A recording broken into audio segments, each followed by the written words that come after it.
아침을 뉴스로 깨웁니다. YTN 라디오 출발 새 아침. 청취자 여러분 안녕하십니까. YTN 라디오 출발 새 아침의 백병규입니다. 이미 출근길 나선 분들 많으시겠는데요. 오늘 새벽부터 안개가 짙게 끼어 있습니다. 운전에 출근하시는 분들은 특히 안전 운전하셔야 할 것 같고요. 또 오늘 낮에는 기온이 15도에서 19도까지 오른다지만 아침 출근길 날씨 꽤 쌀쌀합니다. 잘 챙겨 입으시길 바랍니다. 여야의 강대강 대치로 4월 임시국회 일정이 파행을 거듭하고 있습니다. 원래 일정대로라면 오늘 본회의가 열리고 이낙연 국무총리가 추경안 처리를 촉구하는 국회 시정연설을 하게 되어 있는데요. 방송법, 추경, 개헌 등 현안마다 여야 입장 차이가 너무 커 국회 정상화까지의 길 멀고도 험난해 보입니다. 방금 전 7시부터 여야 4개 교섭단체 원내대표들이 협상을 시작했고요. 10시 30분 즈음에는 정세균 국회의장과의 회동도 예정되어 있습니다. 잠시 후 일부에서 평화와 정의의 의원 모임, 김경진 의원과 함께 이야기 나눠보겠습니다. 삼성증권에서 우리 사주를 가진 직원들에게 한 주당 1,000원의 배당금 대신에 1,000주의 주식을 지급하는 황당한 배당 사고가 발생했습니다. 뻔히 실수인 줄 알면서도 주식을 판 일부 직원들의 모럴 해저드, 그리고 전체 상장 주식보다 훨씬 많은 주식이 어떻게 배당될 수 있었는지 황당한 점이 정말 한두 가지가 아닌데요. 해당 직원들 엄청 문책하고 금융감독원이 특별 점검에 나서겠다 밝혔습니다만 사태가 쉽사리 가라앉을 것 같지는 않습니다. 이 문제 오늘 2부에서 전문가와 함께 짚어보겠습니다. 매주 월요일 3부는 한 주간의 정치권을 전망하는 시간이죠. 출발당 최고위원회의 준비되어 있습니다. 4월 9일 월요일입니다. YTN 라디오 출발 새 아침. 먼저 광고 듣고 시작하겠습니다.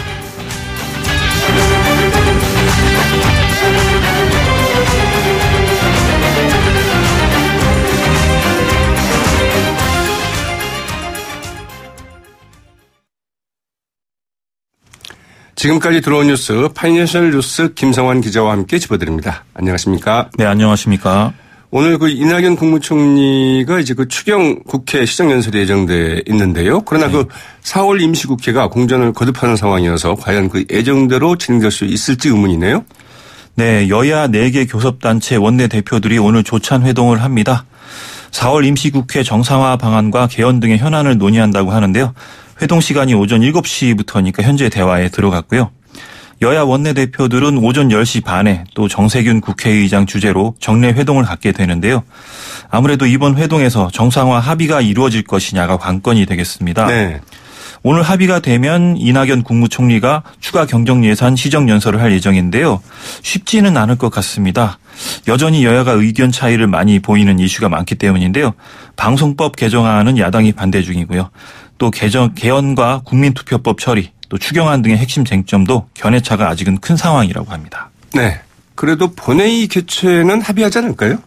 예, 그럴 걸로 기대가 되는데요. 좀 지켜봐야 될 것 같습니다. 알겠습니다. 이 청와대 일각에서 이른바 개헌 단계론이 좀 나오고 있다고 하는데 국회에서 합의가 어렵다고 한다면 먼저 합의 가능한 부분부터 6월 지방선거 때 개헌을 하고 네. 합의가 좀 어려운 즉 권력구조 개편 문제는 다음에 하면 어떻겠느냐 이런 이야기도 일부 나오고 있습니까? 예, 청와대가 여야가 합의 가능한 부분만 개헌하겠다 이런 입장을 밝혔다고 하는데요. 합의한 부분은 6.13 지방선거와 동시에 개헌을 하고 그렇지 못한 부분은 좀 나중에 하면 어떻겠냐 이렇게 얘기를 했다고 합니다. 나중에 한다면은 2020년 총선 때 추가 개헌을 하겠다 이런 얘기인 것 같은데요. 아무래도 청와대가 가장 애가 타는 입장인 것 같습니다. 사실상 6.13 지방선거를 놓치면 다시 개헌을 시도하기는 좀 어려울 것이다 이런 얘기가 나오는데요. 그러니까 일단 일부분만이라도 국회 합의를 보자 이런 전략인데요. 네. 청와대는 이번에 합의가 미진했던 부분들은 다음 총선을 겨냥해서 추가 개헌을 하자고 할 수 있겠다 이렇게 일부 언론에다 언급을 했고요. 여야가 가장 의견차를 보이는 부분이 아무래도 대통령 관련한 안건인데요. 대통령 4년 연임제가 대표적입니다. 네. 청와대는 이런 내용을 개헌안에서 삭제할 수도 있다 이런 입장이라고 하고요. 권력구조 관련한 것들은 다 빼고 합의되는 것만 해서 가도 될 것이다 이렇게 얘기를 했다고 합니다. 네. 개헌안에서 삭제를 한다면 개헌안을 다시 낸다는 얘기인가요? 예, 여러 가지 방안이 좀 있을 것 같습니다. 네, 그렇군요. 일단 개헌을 하려면 국민투표법 개정부터 필요하다. 이게 이제 청와대 입장이잖아요. 네. 그런데 국회 분위기가 영 쉽지는 않아 보여요. 예, 아무래도 야당 쪽이 별로 좀 적극적이지 않은 상태인데요. 개헌 준비를 위해서 여당이 먼저 적극적으로 좀 나서는 상황입니다. 우원식 더불어민주당 원내대표가 어제 개헌 관련 긴급 기자간담회를 열었는데요. 오는 20일 본회의에서 국민투표법 개정안을 처리할 것을 야당에 요구를 했다고 합니다. 네. 우 대표는 국민투표법은 개헌 관련해서 정치적 흥정 대상이 될 수도 없고 돼서도 안 된다 이렇게 얘기를 했는데요. 6.13 지방선거와 개헌을 동시에 투표하려면 이 50일 이전에는 국민투표법을 반드시 개정해야 한다고 지적을 했다고 합니다. 네. 아무래도 재외선거인 명부 작성 때문인데요. 현재 국민투표법은 재외선거인 중에서는 국내에 임시 거주지를 둔 사람만 투표할 권한이 있고요. 헌법재판소에서 위헌 판결이 이미 나 있기 때문에 개정이 필요한 상황입니다. 네. 우 대표는 야당이 개정안 처리에 협조하지 않으면 그 책임을 져야 된다 이렇게 경고했습니다. 네. 김기식 금융감독원장에 대한 야당의 그 사퇴 공세가 거세죠? 네, 사퇴 논란이 커지면서 김 위원장은 8일 보도자료까지 냈습니다. 어제였죠? 네. 네. 의원 시절에 공적인 목적으로 관련 기관 협조를 얻어서 해외 출장을 다녀왔다. 그런데 국민의 기대와 높이와 부합하지 않다는 지적에 대해서는 죄송스러운 마음이 크다 이렇게 얘기를 했습니다. 네. 최근의 사퇴 논란은 자유한국당의 지적 때문인데요. 한국당은 김 위원장의 국회 정무위원 시절 출장을 문제 삼았습니다. 출장 내역을 살펴보면 2014년에 한국거래소 부담으로 2박 3일간 우즈베키스탄 출장을 다녀왔고요. 네. 또 2015년에는 중국 충칭과 인도 첸나이, 또 미국과 유럽 출장까지 다녀왔는데요. 이때는 우리은행과 대외경제정책연구원의 예산을 썼다고 합니다. 네. 뭐 외유성 아니냐 이런 의혹이 당연히 불거지고 있는데요. 김 원장은 출장 목적에 맞는 공식 일정만 소화했다 이렇게 적극 해명을 했습니다. 한국당은 계속해서 김 원장을 압박 중인데요. 뇌물죄, 김영란법 위반 등의 혐의로 검찰에 고발하겠다 이렇게 얘기를 했다고 합니다. 네. 여기에 대해서 청와대 측은 김 원장 임명 철회 계획에 대해서는 아직은 없다 이렇게 선을 그었다고 합니다. 네. 일부 특히 그 유럽 여행 같은 경우에는 좀 논란이 될 것 같죠? 네. 북미가 이 정상회담을 위해서 그 비밀리에 그 실무 접촉에 좀 돌입을 했다. 특히 이제 그 정보기관 수장들끼리 같이 만나고 있다. 이런 얘기들 나오고 있어요? 네, 계속해서 신에서 추가 보도가 나오면서 업데이트가 되고 있는 상황입니다. 이 미국과 북한 당국이 비밀리에 북미 정상회담 실무 접촉을 진행 중이라고 합니다. 네. 원래 실무 접촉은 뭐 해야 되니까 꼭 뭐 비밀리라는 말만 빼면은 사실 뭐 특별한 사건은 또 아닐 수도 있겠는데요. 일단 CNN 보도를 보면 마이크 폼페이오 중앙정보국 국장이 비공식 채널을 통해서 작업을 진행 중이라고 하고요.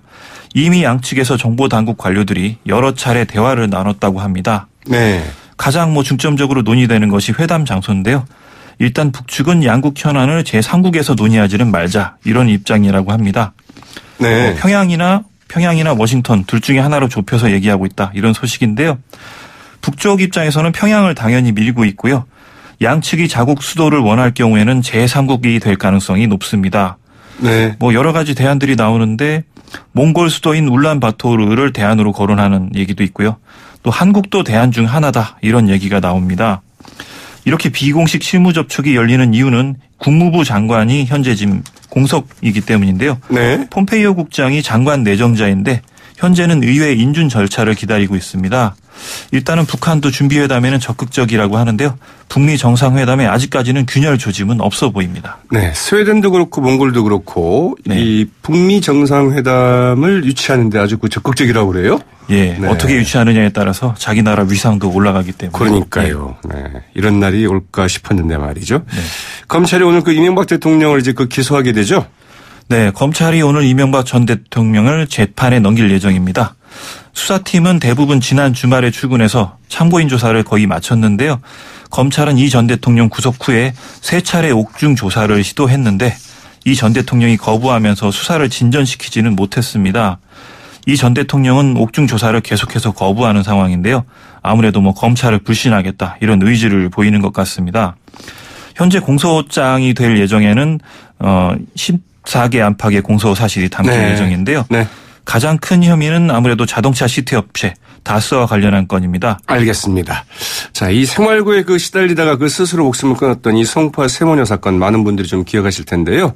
이 비슷한 사건이 발생을 했죠. 참 안타까운 사건인데 네. 충북 증평의 한 모녀가 숨진 지 2달 만에 발견이 됐는데 그 사연이 좀 굉장히 좀 안타깝습니다. 네, 어제 충북 증평에서 40대 여성 정모 씨가 4살 난 딸과 함께 숨진 채로 발견이 됐습니다. 사망한 지 수개월 동안 아무도 몰랐다고 합니다. 네. 이 사망 확인이 된 것은 관리비 고지서 때문인데요. 12월 수도사들 사용량부터 0으로 기록이 돼 있다고 합니다. 예, 최소 2개월 전에 사망했을 것이다. 이런 얘기가 나오는데요. 유서를 살펴보면은 생활고로 목숨을 끊은 것으로 보이는데 그 전에 먼저 남편이 생활고로 목숨을 끊은 후에 네. 남편의 빚독촉에 계속해서 시달려 왔고요. 그런데 정 씨 가정은 복지 사각지대 대상자는 아니었다고 합니다. 뭐 국민연금도 연체된 적이 없어서 아무래도 파악하기가 좀 쉽지 않지 않겠느냐 이런. 네, 그랬군요.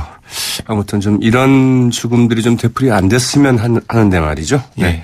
오늘 말씀 고맙습니다. 네, 감사합니다. 지금까지 파이낸셜 뉴스 김성환 기자였습니다.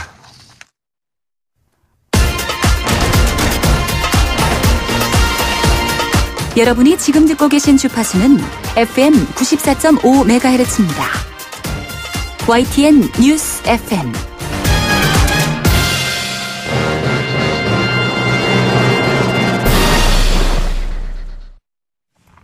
방송법 개정안, 추경 개헌 등 이 주요 쟁점에 대한 그 여야의 그 입장차가 극명해서 4월 임시국회 공전을 거듭하고 있습니다. 오늘 예정된 국회 본회의도 정상적으로 열릴 수 있을지조차 좀 불투명한 상황인데요. 정말 그 안개가 자욱하게 낀 오늘 아침 날씨만큼이나 한치 앞이 안 보이는 상황인 것 같습니다. 오늘 4개 원내 교섭단체가 그 협의를 이어갈 예정이죠. 7시부터 원내대표들이 이제 저찬회동을 좀 하고 있다고 하는데 그게 어떻게 진행될지 지켜봐야겠습니다만 마지막으로 그 합류한 제4교섭단체이죠. 평화와 그 정의의 의원 모임 김경진 의원 전화로 연결해서 이야기 나눠보겠습니다. 김경진 의원은 민주평화당의 그 최고위원을 맡고 있기도 합니다. 안녕하십니까? 네, 안녕하십니까? 김경진입니다. 네, 오늘 본회의 열릴까요? 열려야겠죠. 아니, 그 김경진 의원께서 열려야겠다 이렇게 생각하면 열리는 건 아닙니까? 열릴 것 같긴 합니다. 이게 야당이라고 하는 것이 국회가 열려야만 제 기능을 할 수 있기 때문에. 네. 자유한국당이 상당히 강성 기류기는 하지만 결국은 열리지 않을까 그렇게 기대를 해봅니다. 네, 오늘 뭐 본회의를 열어놓고 뭐 다른 의사 일정 부분은 또 계속 그대로 논의를 할 수도 있는 거겠죠? 예, 그렇습니다. 네. 자, 그러면, 네, 이 본회의가 이제 어떻게 되느냐. 그 자유한국당도 같이 참여할 수 있어야 되는데, 네. 자유한국당만 빼고 본회의가 열릴 수도 있을까요? 그럴 수는 있는데요. 문제는 네. 이제 빼고 본회의를 강행을 했을 경우에는 이제 집권 여당인 민주당 입장에서는 계속해서 충돌이 더 세게 가는 상황이 이제 반복되는 거거든요. 그렇죠. 네, 맞습니다. 네, 그래서 이제 그런 부담 때문에 사실은 열 수는 있겠지만 사실은 그게 국회 내부에서는 다들 이게 바람직하지 못하다라는 인식을 가지고 있습니다. 네. 이게 지금 쟁점이 되고 있는 게 그 방송법 개정 아니겠습니까? 네. 이게 여야 처지가 아주 묘하게 됐어요. 네. 원래 이제 그 민주당에서 네. 이 발의를 해놓은 안인데, 네. 여당 입장이 되다 보니까 이제 특히 문재인 대통령이 이렇게 되면은 특별 다수제 도입이 이제 핵심인데, 네. 이렇게 되면은 소신 있는 개혁에 좀 적합한 인물들을 그 방송사 사장으로 보낼 수 있겠느냐. 야당이 조금만 반대를 해도 안 되니까 이제 이래서 네. 논란이 됐고, 자유한국당에서는 사실은 그 자유한국당이 여당일 때는 이거 반대를 했었거든요. 네. 그러다가 입장이 완전히 뒤바뀌었습니다. 이거 어떻게 네. 해야 되는 거죠? 그러니까 애시당초 이 문제는 자유한국당이 잘못된 포지션을 취하고 있었죠. 네. 그러니까 1년 전에 이 시점으로 돌아가 보더라도 제가 그렇게 그 과방인의 자유한국당 간사에게 얘기를 했거든요. 1년이 지나면 입장이 완전히 바뀌니까 지금 이 법안을 그대로 그냥 전면적으로 받아라. 네. 누가 정권을 잡을지 모르는 상황이 아니냐 그렇게 얘기를 했었는데 자신들이 정권을 못 잡는다고 하더라도 지방선거 때까지는 최소한 KBS나 MBC 사장을 그대로 유지해서 갈 수 있다라고 착각을 해서 이제 그런 착각이 있었나요? 네. 예, 그런 부분이 있었고요. 그다음에 어쨌든 문재인 정부 들어오고 민주당이 이제 집권 여당이 된 다음에는 사실은 민주당 입장에서는 본인들의 어떤 개혁적인 논리를 그대로 관철하려면 본래 본인들이 발의했던 법안 그대로 개정을 하자라고 끝까지 주장을 했어야 맞는데 네. 지금 민주당 입장에서는 법안은 발의해놓고 사실은 그 법안이 통과되지 않도록 하기 위해서 묘한 어떤 운영상의 묘를 발휘하고 있는 이런 상황들이거든요. 네. 그래서 부끄럽기는 자유한국당이나 민주당이나 매 마찬가지다라고 저는 보고 있습니다. 네. 더불어민주당에서는 그 정치권이 손을 떼고 그 시민들이 참여하는 위원회를 만들자. 그리고 새로운 법안이 좀 제출돼 있다. 이런 입장이죠. 그게 이제 정의당의 최선 의원이 이제 제출한 법안인데요. 네. 자유한국당 입장에서 이제 자유한국당이 오히려 그 부분은 더 적극적입니다. 뭐냐면 민주당 기존에 발의되어 있던 민주당 법안이건 아니면 이 정의당의 최선 의원 법안이든 뭐든지 선택만 해라. 그러면 자유한국당 우리는 그냥 두 법안 중에 어느 법안이라도 전면적으로 받겠다라고 얘기를 하고 있거든요. 아, 그렇습니까? 네. 예. 그 부분은 좀 확인이 좀 필요한 부분이어서 저희가 네, 좀 나중에 좀 더 확인을 해보도록 하겠습니다. 네, 네. 네. 이 추경안으로 좀 가보겠습니다. 지난해 그 11조 원의 그 추경 처리 때는 이제 국민의당이 협조를 해서 잘 통과가 됐잖아요. 그러면 이제 네. 이번에는 좀 어떨까 싶네요. 지금 대체로 이제 자유한국당도 그렇고 바른미래당도 그렇고 저희도 그렇고 추경이 상설화되는 것은 그렇게 바람직하지 못하다라는데 이제 인식을 공유하고 있고요. 네. 특히 작년에 이제 통과된 정식 예산안이 그 전년도에 비해서 10몇 %가 이제 증액된 사상 최대 예산이 지금 통과가 됐거든요. 네. 그러면 상반기에 집행을 조금 서두르면 될 문제를 가지고 굳이 추경을 하는 것이 과연 적절한가라는 문제가 하나 있고, 네. 두 번째는 이제 일자리 만들기 추경이라고 하지만 실은 내부적으로 이제 좀 들여다보면 일자리를 만들겠다고 하는 부분은 그렇게 많지가 않고, 또 그런 식으로 인위적인 일자리를 만들었을 때 과연 지속 가능성이 얼마나 있겠느냐. 네. 이제 그런 부분에 있어서 조금 회의적이긴 한데, 어쨌든 추경안이 오게 되면 이제 저희 국회 예결위에서 심사를 할 수밖에 없는 구조고요. 네. 심사를 하는 과정에서 이제 촘촘하게 하나씩 뜯어볼 예정입니다. 네. 이 부분은 말이죠. 이제, 네, 평화와 그 정의 모임이 그 출범을 했는데. 네. 네. 어떻게 보면은 이제 평화당과 이 정의당이 과연 이 쟁점 사안에 대해서 어떻게 할 것인가. 이게 네. 좀 시험대에 오르는 첫 무대가 되지 않을까 싶습니다. 예, 그래서 이제 저희들이 내부적으로 이제 긴밀한 의견 교환이 필요하고요. 그래서 오늘 1시 반에 저희 민주평화당과 또 정의당 의원들 공동 의원총회가 예상이 돼 있습니다. 네. 그래서 이 의원총회를 통해서 어느 정도 이제 입장을 조율할 생각이고요. 자주 이 양당의 의원들이 이 합동 의총을 통해서 의견을 긴밀하게 조율할 생각입니다. 아, 의원총회가 예정되어 있군요. 그래서 같이 네, 이야기를 네. 하게 되어 있군요. 양당의 네. 의원체를 같이 하는 거죠. 네. 네, 그렇군요. 좀 다른 이야기 좀 해보겠습니다. 그 박근혜 전 대통령에 대한 그 1심 선고가 내려졌는데요. 그 정치권의 네. 반응. 정도의 차이는 있겠지만 자유한국당을 제외하고는 당연한 판결이다. 이제 이렇게 좀 나온 것 같습니다. 네. 그러나 이제 그 자유한국당은 이 스포츠 중계하듯 생중계에서 개탄스럽다. 오늘 이 순간을 가장 그 간담서늘하게 봐야 될 사람은 문재인 대통령이다. 이제 이런 네. 그 논평을 좀 내놨고요. 반면에 네. 더불어민주당은 자유한국당도 그 국민 앞에 그 석고대죄하라. 이제 이렇게 좀 맞받아치기도 했는데 어떻게 네. 보셨습니까? 글쎄, 그게 큰 틀에서 보면 박근혜 대통령이 범죄 행위를 저질렀기 때문에 검찰이나 특검에 의해서 기소가 된 것이고 그 부분과 관련해서 1심에서 유죄 판결이 나온 거 아니겠습니까? 네. 그렇다고 한다면 박근혜 대통령 정부를 탄생시키고 그 정부를 함께 운영했던 자유한국당 입장에서는 국민들에게 사과한다라고 하는 메시지가 첫 번째로 이제 핵심 메시지로 나와야 될 텐데 네. 이게 본말이 전도된 얘기를 하고 있는 것 같고요. 두 번째는 어쨌든 전직 대통령이 구속되는 모습을 본다면 반면 교사를 삼아야 되는 것은 맞겠죠. 네. 근데 굳이 본인들의 잘못에 대한 부분을 이 핵심으로 언급하지 않고 그런 어떤 지연 말단적인 부분을 이렇게 확대 해석해서 발언을 한다고 하는 것은 조금 보는 시각에 문제가 있지 않나 저는 그렇게 생각합니다. 네. 특히 이제 홍준표 자유한국당 대표 이런 말을 했습니다. 그 참으로 좀 무서운 세상이다. 돈 1원 받지 않고 친한 지인에게 국정 지원을 부탁하고 도와준 죄로 파면되고 징역 24년 가는 세상이다. 이제 이런 말도 했는데요. 이 홍준표 대표는 그 박근혜 전 대통령을 이제 자유한국당에서 그 출당할 때 그 출당을 좀 밀어붙였었던 분인데 상당히 네. 좀 입장이 좀 달라진 것 같아요. 그러니까 박근혜 박근혜 대통령 본인이 돈 1원 한 푼 안 받았는지는 모르겠지만 네. 친한 지인인 최순실 그러니까 본인의 거의 분신이라고 하는 사람에게 대기업에서 수없이 많은 돈이 가도록 하고 이권을 챙겨준 거 아니겠습니까? 이제 그것 때문에 파면이 되고 징역 24년형이 선고가 됐는데 교묘하게 말을 그런 식으로 표현을 해서 국민들을 선동하는 운동들이죠. 그래서 정당의 당 대표로서는 상당히 부적절한 운동자라고 생각이 되고 있고요. 어쨌든 홍준표 대표가 국민들의 마음을 읽고 무엇이 가장 중요한 핵심인지를 잘 보고 네. 국민들에게 어떤 메시지를 던지는 것이 중요하지 않나 싶습니다. 네. 그리고 이번 판결에서 이제 또 하나 그 주목을 받았던 것이 그 삼성전자 이재용 부회장을 위한 그 승계자금 문제인데요.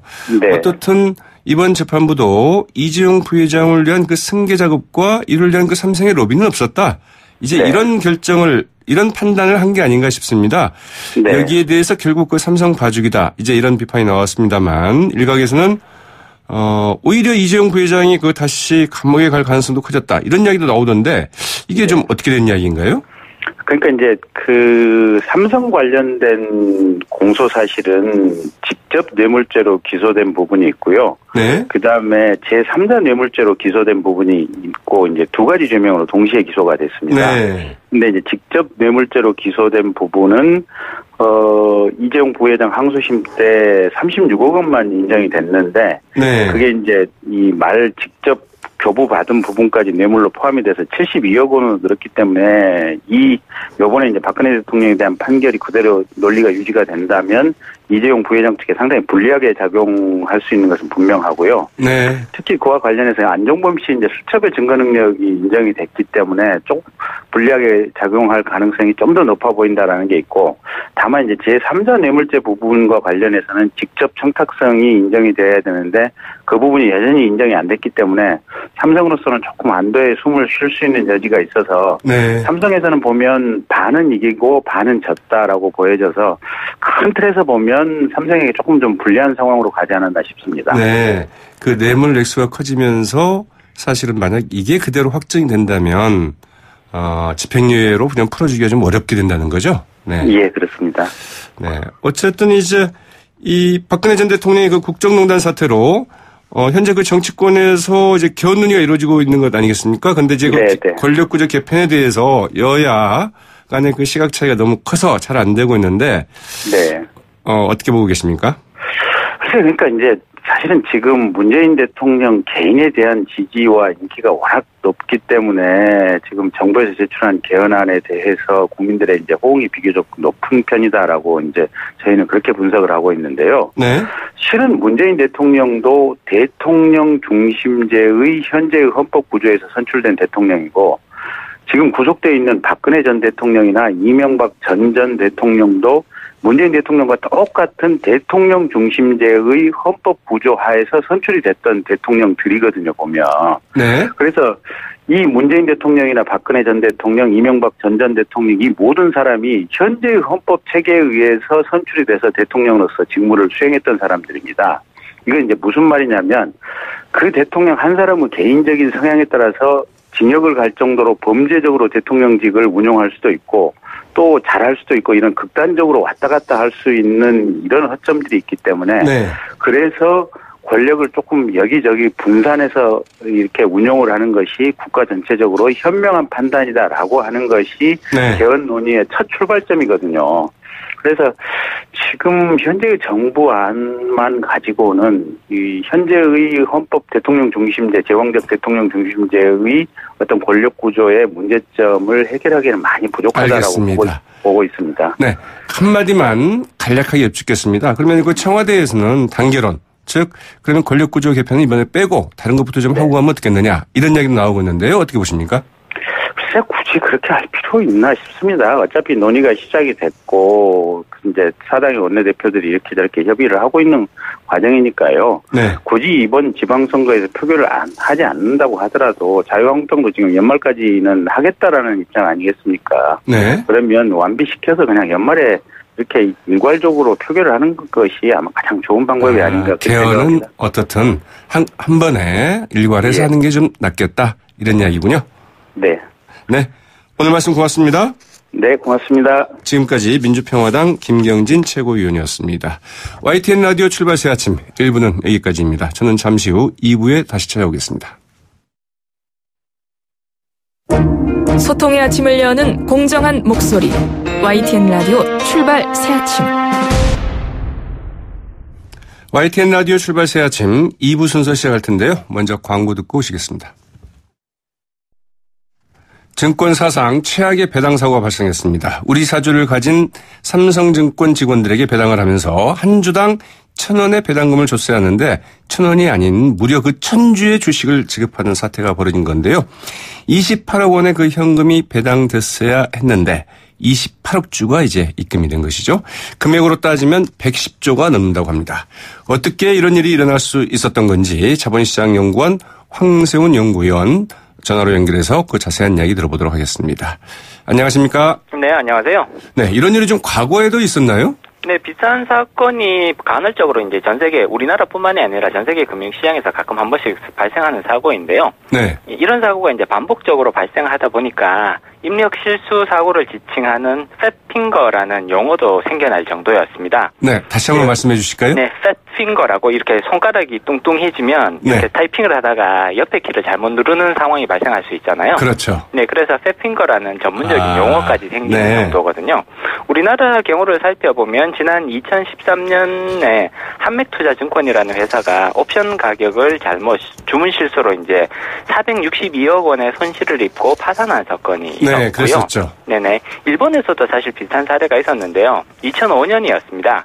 당시 일본의 대형 증권사 미즈호 증권이라는 이제 증권사가 있었는데 한 직원이 61만 엔짜리 주식 한 주를 팔려고 하다가 네. 이거를 반대로 61만 주를 1회 내에 내놓는 대형 사고를 쳤거든요. 네. 이러다 보니까 이제 미즈호 증권 주가가 하한가로 폭락을 하면서 시장에 엄청난 충격을 줬던 그런 유사한 사건이 있었습니다. 네, 그렇군요. 그러니까 이게 처음은 아니고 간혹 네. 되풀이되는 실수이긴 한데 네네. 그런데 이제 이번 사건에서 가장 좀 황당하고 그리고 정말 이럴 수가 있나 싶은 게 이게 이제 일부 직원들한테 뭐 1,000원 대신에 무려 이 1,000주의 이제 그 주식이 지급이 됐다는 거잖아요. 그렇습니다. 그러면 직원들은 그 다른 사람들도 아니고 그 증권회사 직원들이잖아요. 네네. 당연히 이건 좀 문제가 있구나, 잘못 들어있구나.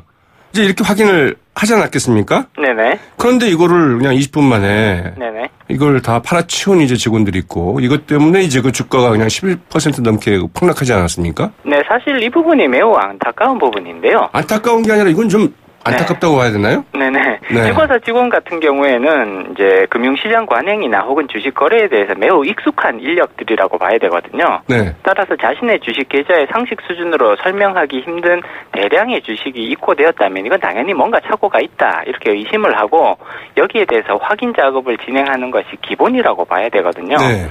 만일 해당 증권사 직원들이 이러한 확인 작업을 했다면 오류가 있었음이 손쉽게 발견이 되었을 것이고요. 유령 주식 매도가 야기한 이런 엄청난 사고를 미연에 방지할 수 있었을 겁니다. 네. 그럼에도 불구하고 확인 작업이 아니라 오히려 매도를 단행했다는 것은 시장의 신뢰를 무너뜨리는 아주 무책임한 행동이라고 봐야겠죠. 네. 그때 그 삼성증권 한 주가 얼마씩이었죠? 그 전날 종가 기준으로 하면 39,800원입니다. 그러니까요. 근데 직원들이 네. 자신한테 그러니까 설령 그 직원이 아니라 하더라도 자기한테 없던 주식이 갑자기 들어오면은 이건 좀 이상하다 이렇게 생각하는 게 일반적인 상식 상식이 수준에서 아닌가요? 생각을 해도 네. 이거는 이상하다고 판단을 내려서 확인 작업을 거치는 게 당연한 거죠. 네. 그런데 그러면 그분들은 어떤 생각으로 이렇게 팔아치웠을까요? 일단은 잘못된 주식이 들어왔음에도 불구하고 이것이 내 돈이 될 수 있다라는 좀 그런 잘못된 생각들을 하신 게 아닌가. 혹은 나중에 사후 처리하더라도 일단은 좀 돈으로 바꿔놓고 나면 뭔가 이익이 될 수도 있겠다? 뭐 이렇게 생각을 했을까요? 그렇게 생각했을 가능성이 높다고 봐야 됩니다. 네. 근데 사실은 굉장히 잘못된 생각이고요. 예를 네. 들어서 우리가 이제 살다 보면 내 계좌에 갑자기 이상한 돈들이 예를 들자면 5억, 10억 이렇게 갑자기 잘못 입금되는 돈들이 발생할 수 있거든요. 네. 그렇게 내 계좌에 잘못 입금된 돈을 내가 무단 인출해서 사용하게 되면 이거는 횡령죄가 적용이 되는 아주 네. 중대한 사안이 돼버리거든요. 그렇죠. 이번 네. 사건도 마찬가지입니다. 네, 알겠습니다. 이 주가가 11% 넘게 그 폭락을 했다고 이제 했는데요. 네. 이렇게 되면 개인 투자자들의 경우에는 그야말로 그 날벼락을 맞은 셈인데 어떻게 그렇습니다. 되는 건가요? 이 삼성증권 측에서 좀 보상을 해주겠다고 이제 이야기는 나오고 있는 것 같아요. 네, 일단 개인 투자자들의 피해 규모는 상당히 클 것으로 예상이 되고요. 네. 이날 주가 변동이 극심하였던 오전 10시 5분까지의 삼성증권 거래량을 살펴보면 한 770만 주 정도 되거든요. 네. 평소 삼성증권의 하루 평균 거래량이 40만 주가 채 안 되는데 1시간 정도 만에 770만 주가 거래된 거죠. 네. 얼마나 주식 거래가 폭증했는지를 알 수가 있는데 20배 가까이 된 거예요. 네. 네네. 근데 이제 마감 기준으로 봤을 때는 2천만 주까지 증가를 하게 됩니다. 아, 예. 따라서 이제 정확한 피해 규모는 개인 투자자들의 거래 비중 같은 것들을 조금 확인해 봐야 될 것 같은데요. 네. 일단 삼성증권에서는 개인 투자자들의 피해 상황을 최대한 구제를 하겠다라는 이제 원칙적인 그런 입장 표명은 했습니다. 따라서 어느 정도 일정 수준의 개인 투자자 보상은 이루어질 수 있을 것 같기는 한데 네. 구체적으로 모든 개인 투자자들의 피해가 구제될지는 조금 지켜봐야 될 것 같습니다. 네. 근데 이게 정말 큰 문제가 네. 이 삼성증권의 그 총 발행 주식보다도 무려 그 30배가 넘는 이제 말하자면 유령 유령 이 주식이 거래가 된 셈이잖아요. 네네. 네. 이럴 수가 있습니까? 이제 많은 분들이 가장 이해하기 어려워하는 부분이 바로 이제 존재하지 않는 유령 주식이 어떻게 팔릴 수가 있느냐, 바로 이 부분인데요. 네. 주식 거래 시스템에 허점이 존재했기 때문에 가능했던 것 같습니다. 사실 고객의 주식 계좌를 관리하는 증권사의 거래 시스템은 고객 계좌에 매도할 주식이 충분히 있는지는 확인하지만 네. 고객 계좌에 들어있는 주식이 실제로 존재하는 주식인지 아니면 유령 주식인지를 확인하지는 않거든요. 아, 그래요? 네네. 네. 따라서 증권사가 실수로 고객 계좌에 주식을 잘못 기재한다 하더라도 해당 주식이 팔려나갈 수 있었던 그런 원인이 되었고요. 네. 이러한 허점이 확인이 되었기 때문에 개선 작업도 반드시 필요하다라고 볼 수 있죠. 네. 그런데 말이죠. 네. 그런 게 가능하다고 한다면 이 증권회사들이 일부러 네네. 말하자면은 어느 누구 계좌에 주식이 들어있는 게 실제 보유 여부는 확인이 안 된다. 네네. 이렇게 되어 있으니까 뭐 가상의 계좌에 말하자면 지금처럼 네. 말하자면 입력을 해놓고 거래를 할 수 있는 여지를 일부러 터놓고 있었던 것은 아닌가 이런 의심을 해볼 수도 있지 않나요? 네, 그런 의혹이 제기되는 것이 사실이고요. 네. 사실 상당히 합리적인 의혹이라고 볼 수가 있습니다. 따라서 차제에 과거에 진짜로 그런 일이 발생했는지를 조사하는 것은 사실 상당히 중요하다. 네. 그리고 미래에 이런 사건이 재발되지 않도록 방지하기 위해서는 과거에 있었던 만약에 유사한 사건이 또 있었다면 그런 사건들을 찾아내서 적정하게 처벌하는 그런 이제 조치들이 반드시 필요하다고 네. 봐야겠죠. 그 이전에 보면 그 삼성증권에서 그 2012년도인가요? 이 무차입 공매도 금지 규정 위반으로 좀 과태료 징계를 받은 적이 있었던데. 네, 5천만 원 과태료 징계를 받은 적이 그때는 뭐 있습니다. 이와는 좀 다른 사안이었나요? 네, 그때는 삼성증권에서 무차입 공매도를 실시한 것은 아니고요. 네. 삼성증권의 고객 중에 한 명이 외국인 투자자였습니다. 네. 고객 중에 한 명이 무차입 공매도를 실시를 했는데 거기에 대해서 이제 일부 책임을 물어서 직접 한 건 아니지만 고객이 무차입 공매도를 했고 거기에 대한 관리가 조금 미흡했다. 그런 차원에서 이제 과태료 5천만 원을 부과받은 적이 있습니다. 네, 그렇군요. 네. 이제 이 공매도 문제도 이러면서 이제 다시 그 쟁점이 좀 되고 있는 것 같은데요. 네네. 이번 사태로 그 공매도 반대 여론 상당히 좀 들끓고 있는 것 같습니다. 그 청와대 그 그렇습니다. 청원 게시판에 보면은 이 공매도를 금지해야 된다. 네. 여기에 대해서 이제 벌써 동의한 게 14만 명이 훌쩍 넘었는데요. 네네. 이제 이 공매도 문제 어떻게 보십니까? 사실 조금 안타까운 부분은 이번 사건에 있어서 핵심적인 사안은 공매도는 사실 아니거든요. 네. 삼성증권이 이제 실수로 잘못 기재를 했고 그것들이 직원들의 도덕적 해이 때문에 결국은 시장으로 팔려나가는 이런 사태. 다시 말해서 시스템 관리상의 허점 그리고 직원들의 그 도덕적 해이 이런 것들이 오히려 네. 굉장히 중요한 포인트인데 이것이 이제 또 이제 공매도로 불이 붙어서 지금 네. 반대 여론이 굉장히 커지고 있거든요. 따라서 사태의 지금 정확한 핵심과 약간은 조금 비껴 있다라는 판단이 조금 들고요. 네. 조금 신중하게 접근할 필요성이 있다고 생각합니다. 네. 이 부분은 이제 공매도에 대한 일반 그 개미 투자자들의 어떤 뭐랄까요? 의심이랄까요? 네네. 이 억울함. 이런 것들이 좀 반영된 거 아닐까요? 네, 일단 개인 투자자분들은 기관과는 달리 공매도에 대한 접근성이 상당히 떨어지는 게 현실 사실이거든요. 그렇죠. 따라서 이런 불만들을 조금 해소하기 위해서는 개인 투자자들이 손쉽게 공매도에 참여할 수 있는 그런 방안들을 조금 마련하는 것이 굉장히 필요해 보입니다. 네, 알겠습니다.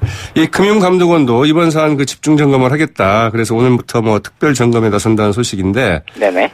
뭐 소 잃고 요양관 고치는 것 아니냐 이제 이런 비판도 나오고 있습니다만 요양관이라도 그 제대로 고쳤으면 하는데 어떻게 해야 될까요?